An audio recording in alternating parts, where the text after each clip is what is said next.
In the summer of 1940, the fate of Britain hung in the balance. Across the English Channel, Hitler's armies had crushed France and stood ready to invade. All that stood in their way were a few thousand pilots and one extraordinary machine, the Supermarine Spitfire. Sleek, elegant, and deadly, the Spitfire became the symbol of hope during the darkest days of the Second World War. It wasn't just a fighter plane, it was the aircraft that saved a nation. When the war began, few could have imagined how close Britain would come to defeat. The Luftwaffe, Germany's powerful air force, prepared to launch Operation Sea Lion, the invasion of the British Isles. But before the Germans could cross the Channel, they had to destroy the Royal Air Force. The Battle of Britain had begun. At the heart of that battle was the Spitfire, a plane born from the vision of one man, R.J. Mitchell. Mitchell, an engineer from the Supermarine Company, had dreamed of building the perfect fighter, fast, agile, and beautiful. He once said, "If anyone ever tries to catch me, they'll have to be faster." He would never live to see his creation in combat. Cancer took his life in 1937, but his design would change history. The Spitfire was a masterpiece of aerodynamic engineering. Its elliptical wings reduced drag and increased lift, giving it unmatched maneuverability.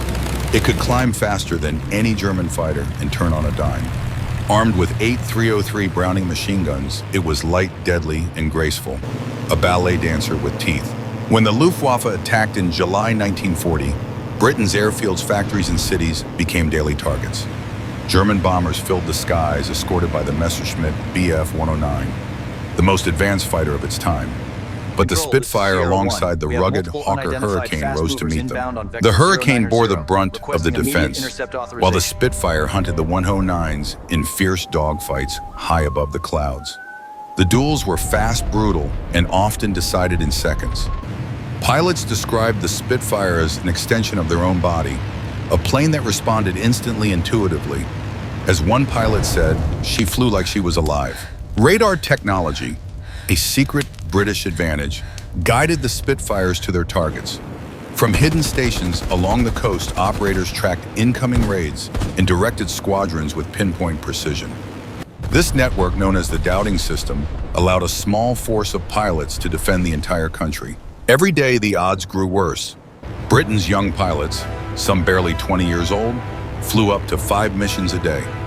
Exhausted, outnumbered, and often outgunned, they fought on. They became known as the few, immortalized by Winston Churchill's words, "Never in the field of human conflict was so much owed by so many to so few." The Spitfire's agility gave it the edge it needed.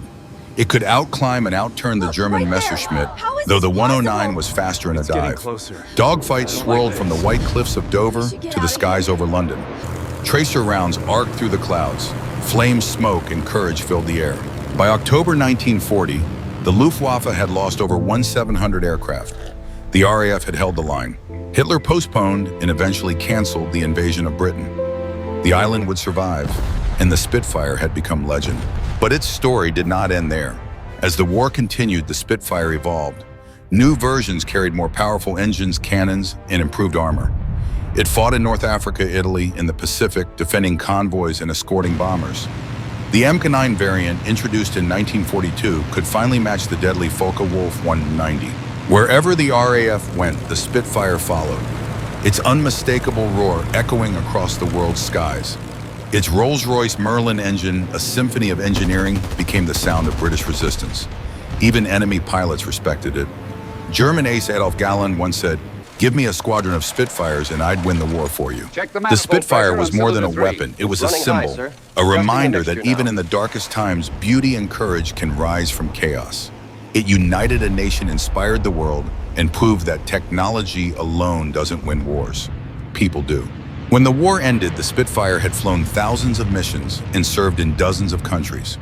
It became a legend of aviation history, not just for its victories, but for what it represented: hope, defiance, and freedom. Today, a few Spitfires still take to the skies, lovingly restored and maintained by enthusiasts. When their engines roar, people still look up, just as they did in 1940. For a brief moment, they remember a time when Britain's survival depended on the skill of the few and the wings of one extraordinary aircraft. The Supermarine Spitfire, the plane that saved Britain,